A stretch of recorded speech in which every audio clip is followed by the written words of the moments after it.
Hi welcome back to YouTube channel. ഒരു കാര്യം പറയാൻ വേണ്ടി വന്നാട്ടോ, പെട്ടെന്ന് പോകും. എന്താണെന്ന് വെച്ച് കഴിഞ്ഞാൽ നമ്മളുടെ ഇപ്പോഴത്തെ കാലത്ത് പെൺകുട്ടികൾ വരുന്നത് ഒരു അസുഖമല്ല, ഒരു അവസ്ഥയാണ് PCOS. അത് മുതിർന്നവർക്കുണ്ട്, അതുപോലെ തന്നെ ചെറിയ പെമ്പിളർക്കുണ്ട്. ചെറിയ പെമ്പിളർക്ക് ഇപ്പോൾ നന്നായിട്ട് കാണപ്പെടുന്നുണ്ട് അല്ലേ. ഒരു 21 വയസ്സ് ഇപ്പോൾ തന്നെ എൻ്റെ ക്ലൈൻസിൽ ഒരു കുട്ടി ഉണ്ടായിരുന്നു. അവർക്ക് ഇപ്പോൾ ഇല്ല, അവർക്ക് പീരിയഡ്സ് റെഗുലറാണ്.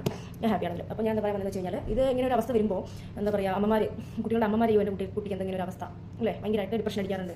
അപ്പോൾ നമുക്ക് എന്തെങ്കിലും ഒരു അവസ്ഥ വന്നു കഴിഞ്ഞാൽ അത് മാറ്റേണ്ടതിനെ കുറിച്ച് ചിന്തിക്കേണ്ടത്. വന്നു കഴിഞ്ഞിട്ട് അയ്യോ വന്നല്ലോ ഇതെന്താണ് ഇങ്ങനെ എന്നൊക്കെ നമ്മൾ ചിന്തിക്കും. അതുപോലെ തന്നെ പീരിയഡ്സ് വരാത്ത അവസ്ഥ എന്ന് പറഞ്ഞു കഴിഞ്ഞാൽ ചിലർക്ക് ഓരോരുത്തർക്ക് ഓരോ അവസ്ഥയാണ്. ബാക്ക് പെയിൻ ഉണ്ടാവാം, സ്റ്റൊമക് പെയിൻ ഉണ്ടാവാം, അതുപോലെ തന്നെ മെൻ്റലി ഡിപ്രഷൻ ആവാം, ഹോർമോൺസിൽ ഓരോ ബുദ്ധിമുട്ടുകളുണ്ടാവാം. അപ്പം നമുക്കിത് വരാണ്ടിരിക്കാനും അതുപോലെ തന്നെ വന്നവർക്ക് മാറ്റാനും നമ്മൾ ചെയ്യേണ്ട ഓരോ കാര്യങ്ങളുണ്ട്. അപ്പോൾ നിങ്ങൾക്ക് ഡോക്ടേഴ്സിൻ്റെ അടുത്ത് പോയിട്ട് ചോദിക്കാം അത് എന്ത് ചെയ്യണം. ഡോക്ടേഴ്സ് ഫസ്റ്റ് നമ്മൾ എല്ലാവരും പറയുന്ന ഒരു കാര്യമുള്ളൂ, വർക്കൗട്ട് ചെയ്യുക അല്ലേ. അപ്പോൾ ഇന്നത്തെ കാലത്ത് പെൺകുട്ടികൾ എന്ന് പറഞ്ഞു കഴിഞ്ഞാൽ നമ്മൾ പണ്ട് പാടത്ത് പറമ്പിലൊക്കെ പണി എന്താ പറയുക, കളിക്കാൻ പോയി സാറ്റ് അക്ക് അങ്ങനെ കുറേ ആക്ടിവിറ്റീസ് ചെയ്ത് നടന്നവരാ അല്ലെ. ചെരിപ്പിടാണ്ട് ഓടുക, ഒരു നൊസ്റ്റാൾജിക് ഫീൽ അല്ലേ അതിലൂടെ.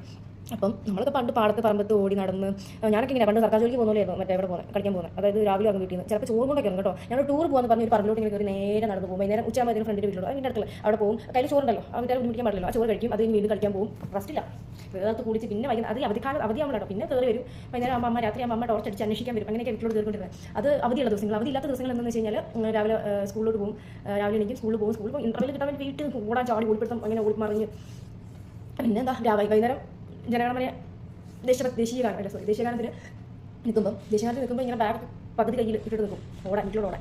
അന്ന് നമുക്ക് സ്കൂൾ ബസ്സൊന്നുമില്ല അല്ലേ. സ്കൂൾ ബസ് ഉണ്ടെങ്കിലും ചിലപ്പോൾ നമുക്ക് പൈസ ഉണ്ടാവില്ല സ്കൂൾ ബസ്സിൽ പോകാൻ. അപ്പം സ്കൂൾ ഇങ്ങനെ നിൽക്കും.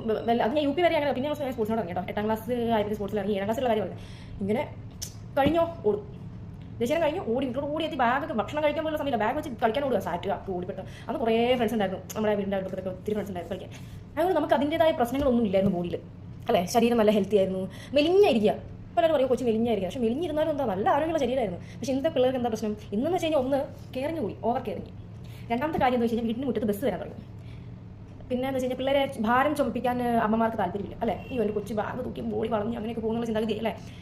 അതൊക്കെ മാറണം. മാറണമെന്ന് ഞാൻ പറഞ്ഞാലും മാറണം എനിക്കറിയില്ല. അത് ഇങ്ങനെ ബാഗ് തൂക്കി ഇപ്പോൾ കാണും. ഞാനിപ്പോൾ 1ാം ക്ലാസ്സിൽ പഠിക്കുമ്പോൾ 2 കിലോമീറ്റർ നടന്ന പോയിക്കൊണ്ട് ഒന്നില്ല. 10 വയസ്സ് 5 വയസ്സ്. ഇന്നത്തെ അമ്മമാർക്ക് ധൈര്യം ഉണ്ടോ അങ്ങനെ വിടാൻ? നമുക്ക് നടന്ന് സ്കൂളിലോട്ട് പോയി വൈകുന്നേരം തിരിച്ച് മറ്റേ ഇങ്ങനെ ഷർട്ടൊക്കെ ചിലപ്പം ചെളിയും പിടിച്ച് കീറി ഇങ്ങനെ കയ്യിലൊക്കെ ചെരുപ്പിട്ട് കൂടുമായിരുന്നു. നല്ലൊരു കാലമായിരുന്നു, കഷ്ടപ്പെട്ടു അവിടെ. അപ്പോൾ എന്താണെന്ന് വെച്ച് കഴിഞ്ഞാൽ ഇന്ന് കൊണ്ടുപോയി വിടുന്നു, വൈകുന്നേരം അമ്മമാർ ബസ്സിന് സൈഡിൽ പോയി നിൽക്കുന്നു, മക്കൾ വരുന്നു. ഇപ്പം ഞാൻ നോക്കുമ്പോൾ വലിയ പിള്ളേരെ അങ്ങനെ ഒരു 7ാം ക്ലാസ്സിൽ പഠിക്കുന്ന പിള്ളേർ ഈ കെയറിങ് മാറി. പണ്ടത്തെ മക്കളെ അമ്മമാർ എന്താ പറയുക ട്രീറ്റ് ചെയ്തൊരു രീതി ഉണ്ടായിരുന്നു. ഇപ്പം അങ്ങനെയല്ലേ. ഇപ്പം കെയറിങ്, പിന്നെ എന്താ പറയുക, അവർക്ക് ഭക്ഷണം കൊടുക്കണം, എന്താ പറയുക നന്നായിട്ട് കഴിപ്പിക്കണം. പിന്നെ സാങ്കേതിക വിദ്യകളൊക്കെ മാറി, ഫോൺ വന്നു. അപ്പോൾ പിള്ളേരുടെ കയ്യിലൊക്കെ ഫോൺ, ലാപ്ടോപ്പ്, അങ്ങനെ നമുക്കന്ന് കിട്ടുന്ന ഫോൺ ഓർമ്മയുണ്ടോ? ഉത്സവപ്പറമ്പിൽ ആ ഫോണൊക്കെയായിരുന്നു നമ്മുടെ കയ്യിൽ. പിന്നെ ഒരു കോപ്പി കൂടെ, അതൊക്കെ നല്ലൊരു കാലമായിരുന്നു. കോപ്പി കൂടെ ഫോണ് സ്കൂളിലൊക്കെ ഞാൻ ആ ഫോൺ കൊണ്ടുപോകും കേട്ടോ. 2ാം ക്ലാസ്സിലൊക്കെ പഠിക്കുമ്പോൾ ഇന്റർവ്യൂവിന് പോകുമ്പോൾ ഇങ്ങനെ ഞെക്കിയിട്ട് പാട്ട് കേൾക്കും. എന്നിട്ട് പിന്നെ അത് അതിനുള്ളിൽ തന്നെ ആ ഫോണൊക്കെ എനിക്ക് ഭയങ്കര ഇതായിരുന്നു. പിന്നെ ഓടക്കുഴൽ, ഇതൊക്കെയാണ് അന്നത്തെ സന്തോഷങ്ങൾ.